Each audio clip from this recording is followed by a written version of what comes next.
Olá! Eu vou aproveitar que o último vídeo que eu postei aqui no canal foi um vídeo de conteúdo apologético.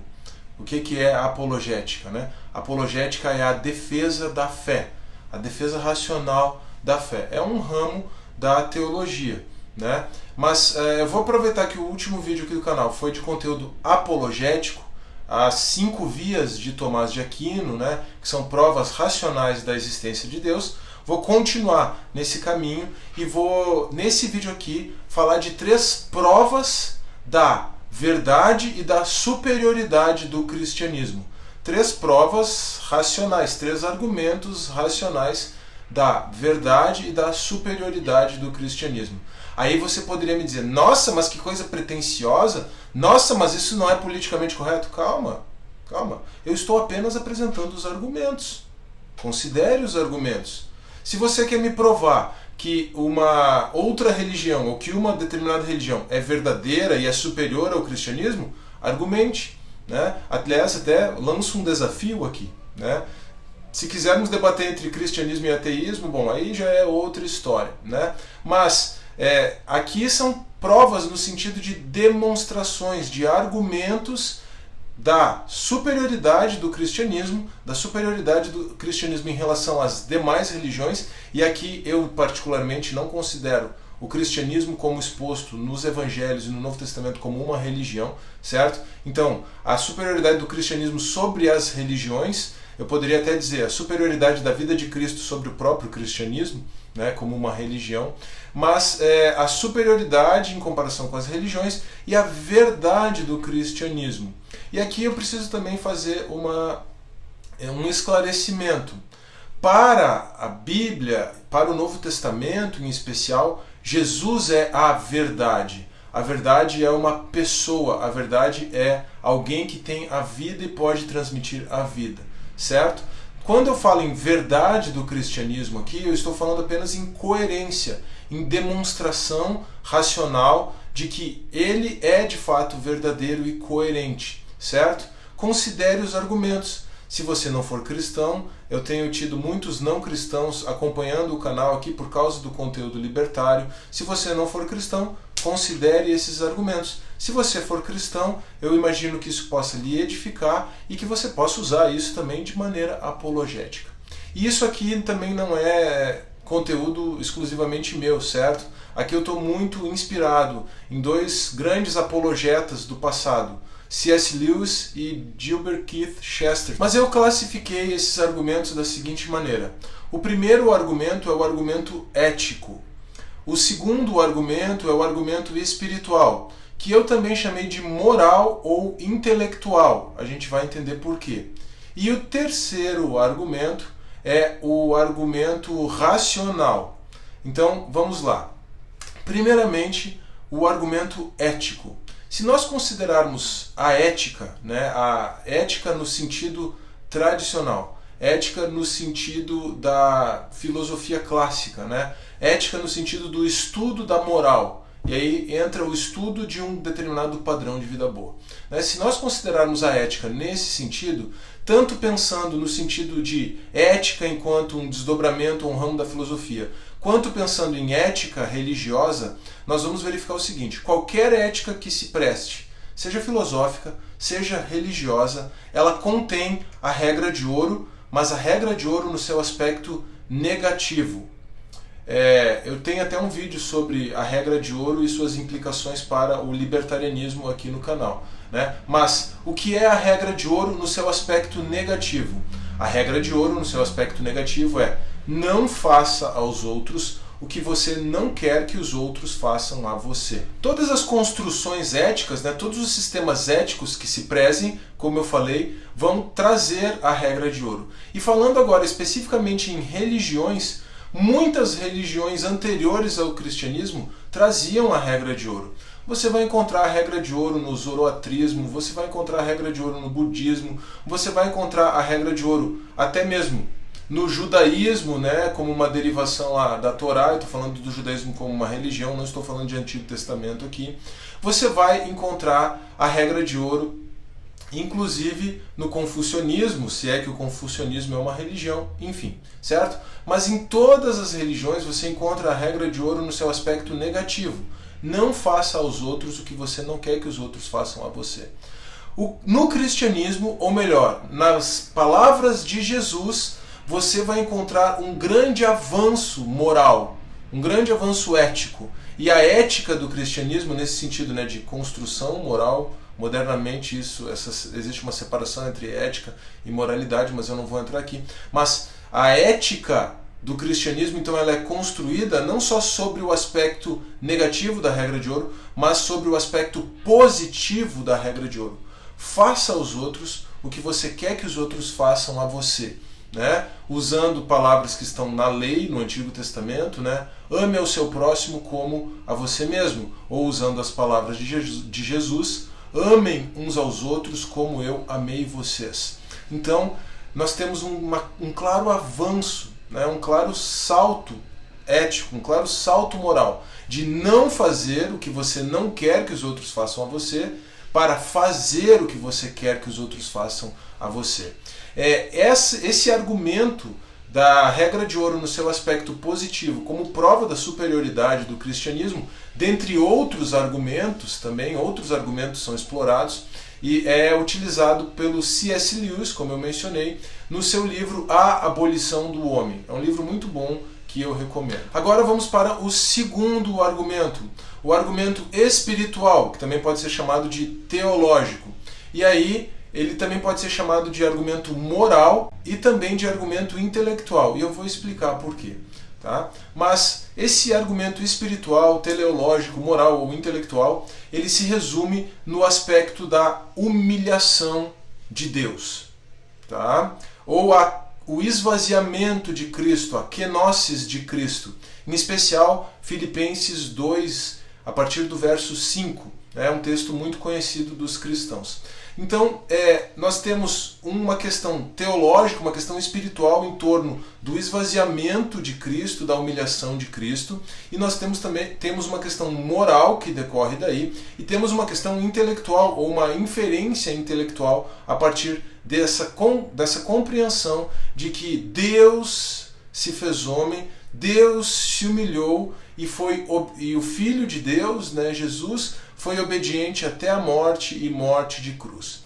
Em primeiro lugar, isso faz com que, do ponto de vista moral, do ponto de vista de uma tábua de valores morais, né, a humildade entre como um valor moral no cristianismo. Isso aqui está relacionado com aquela questão da superioridade do cristianismo até no aspecto ético.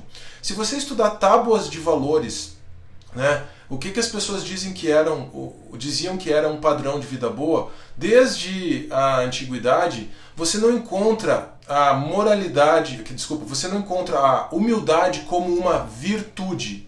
Então isso é importante. Para o cristianismo, a humildade é uma virtude. A humildade, então, é algo que você precisa desenvolver para viver uma vida boa, para ser como Cristo. Você não encontra humildade nas tábuas de virtudes dos sábios, dos filósofos da antiguidade, como Aristóteles, Platão, Sócrates, Epicuro, enfim. Mas o cristianismo, então, a partir da pessoa de Jesus, né, transforma a humildade num valor, transforma a humildade numa virtude. E quão importante seria isso se nós pensarmos na moralidade, né, hoje em dia. Né? Agora, sob um outro aspecto, nós podemos entender também, e esse é o argumento intelectual, que jamais jamais uma pessoa, um ser humano, poderia conceber um Deus que se humilhou. A noção de grandeza que é inerente à pessoa de Deus, né? A noção de grandeza que você aprende da grandeza de Deus que você aprende até a partir da criação das coisas criadas, e aqui nós retornamos às 5 vias, né, de Tomás de Aquino, mas a noção da grandeza de Deus que nós podemos intuir a partir da natureza, ela não se acomoda, ela não se adapta, não se ajusta à noção de um Deus que se humilhe. E então aí nós temos o grande paradoxo do cristianismo, né? Jesus, Deus, homem, e isso é uma demonstração, né? Para mim isso para mim é uma prova da verdade do cristianismo, porque Do ponto de vista intelectual, a mente humana não chegaria a isso, certo? A mente humana não chegaria a um Deus que se humilhou. Então essa, para mim, é uma evidência, né, é uma demonstração da revelação de Deus em Cristo. Esse argumento em especial, ele está ancorado, vamos colocar assim, né, nas reflexões de um homem chamado Edward Shillito, que foi um britânico que viveu no começo do século passado, e ele tem um poema muito bonito que é chamado Jesus of the Scars, ou Jesus das Cicatrizes. Aliás, esse poema tem até versões para o português dele, tem uma versão do Diego Venâncio e do Iago Martins, inclusive musicada, e eu mesmo fiz a minha própria versão desse poema também, até para poder trabalhar com isso. Mas por que o Edward Shillito compôs esse poema? Ele compôs esse poema no contexto da Primeira Guerra Mundial, que foi uma guerra muito sangrenta, né, que foi uma guerra muito violenta. Muitos britânicos retornavam para casa, todos mutilados, né? Muitos morreram, claro, mas os que voltavam mutilados, voltavam cheios de cicatrizes, voltavam com membros amputados, né? E aí você tem aquele argumento contra Deus, né? Como um Deus tão bondoso permite tanto sofrimento? Como um Deus bondoso permitiria sofrimento?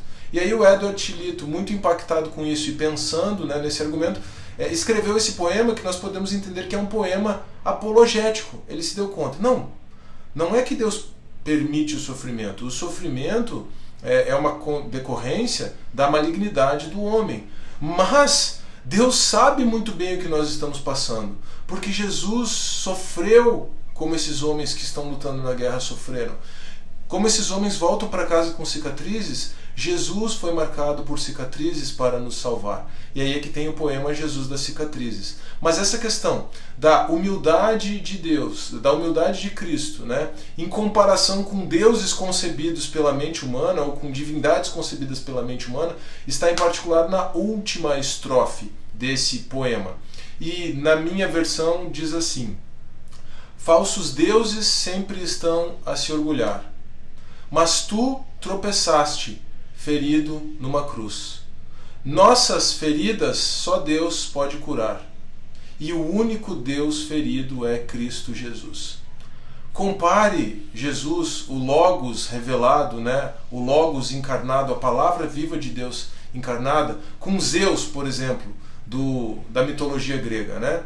Enquanto os gregos e os troianos estavam se matando lá no relato da Ilíada, né? Zeus estava sentado no seu trono, no Olimpo, ufano de sua glória, quer dizer, todo orgulhoso da sua glória. Jesus não. Jesus é Deus que se humilhou para nos alcançar. E essa, então, para mim, é a prova uma prova racional, uma evidência racional e especialmente intelectual. Por quê? Porque o intelecto humano não poderia ter concebido isso. Essa é a prova uma das provas, né, uma das demonstrações da verdade do cristianismo. E o terceiro argumento é o argumento lógico. Podemos chamar de argumento racional ou argumento lógico, aqui racional como sinônimo de lógico, certo? Aqui é uma questão de utilizar a lógica. E utilizando a lógica, nós chegamos a um trilema. Muitos chamam isso de o trilema de Lewis, de novo, o C.S. Lewis, né? Por que trilema? Normalmente a gente está acostumado a ouvir a expressão dilema, né? Mas o dilema ele é uma encruzilhada na qual você precisa escolher necessariamente dois caminhos. O trilema ele apresenta três caminhos, né? Três possibilidades que você precisa escolher utilizando a lógica. Então, esse trilema ele está centrado na pessoa de Jesus, né? E nas coisas que Jesus falou a respeito de si mesmo.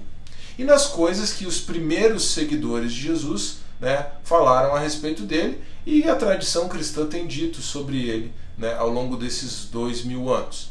Então, se Jesus afirmou que ele é Deus, se Jesus afirmou que ele é o Filho de Deus, se os seguidores de Jesus afirmaram que ele é o Filho de Deus, e aí isso aqui também leva em conta, né, o que outras pessoas dizem sobre Jesus. Não, Jesus foi um grande mestre, um grande sábio, os ensinamentos morais de Jesus são coisa muito boa, né? Então isso pressupõe que as pessoas fazem um bom juízo a respeito de Jesus, né? Os valores do cristianismo são valores morais muito bons. Eu estou falando da essência, né, daquilo que está no Novo Testamento e não da deturpação do cristianismo ao longo dos séculos, certo? De qualquer forma, o cristianismo mudou a história, né? Nós temos a história antes de Cristo e depois de Cristo, ou melhor, Cristo mudou a história, né? Então, considerando tudo isso que envolve a pessoa de Jesus e as coisas que Jesus falou a respeito de si mesmo, Deus, o Filho de Deus, né? Depois os apóstolos escreveram que ele é a palavra de Deus encarnada, o verdadeiro Deus e a vida eterna, Deus bendito eternamente, Deus manifestado em carne, etc, etc, etc. Então, todas essas coisas ditas de uma pessoa a respeito de si mesma, e estendendo aos apóstolos, de pessoas muito próximas de outra pessoa a respeito dela, só podem nos levar à seguinte conclusão, ou a uma de três conclusões. Ou essas coisas são verdades, ou essas coisas são falsidades, ou essas coisas são maluquices. Então isso é resumido, o trilema é resumido em três expressões, né? Lunático, mentiroso ou o Senhor. Então, ou Jesus era um lunático, um maluco, que afirmava que era Deus, que era o Filho de Deus, ou Jesus era um mentiroso, né? Alguém que deturpava, né, sabia que não era filho de Deus e ficava manipulando as pessoas alegando que era filho de Deus, ou Jesus é de fato quem ele afirmava ser, o Senhor, o Filho de Deus. Não tem como você pensar na pessoa de Jesus, pensar em tudo que ele falou a respeito de si mesmo, em tudo que os apóstolos disseram a respeito dele. Não tem como, por isso é uma questão lógica, você precisa usar a lógica. Não tem como você se aproximar de Jesus sem levar em conta uma dessas três possibilidades.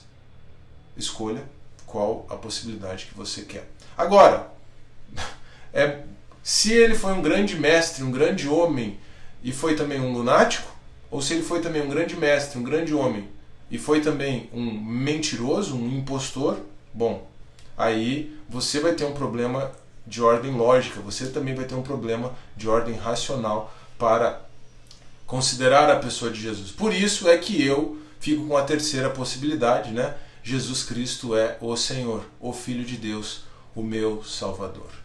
Bom, esses são os três argumentos, as três provas de demonstração, né? Três formas de demonstrar a verdade e a superioridade do cristianismo. Eu espero que esse vídeo tenha sido bastante útil para você.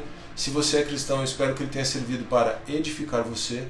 Se você é não cristão, eu espero que ele tenha servido para que você possa colocar a mão na consciência e refletir.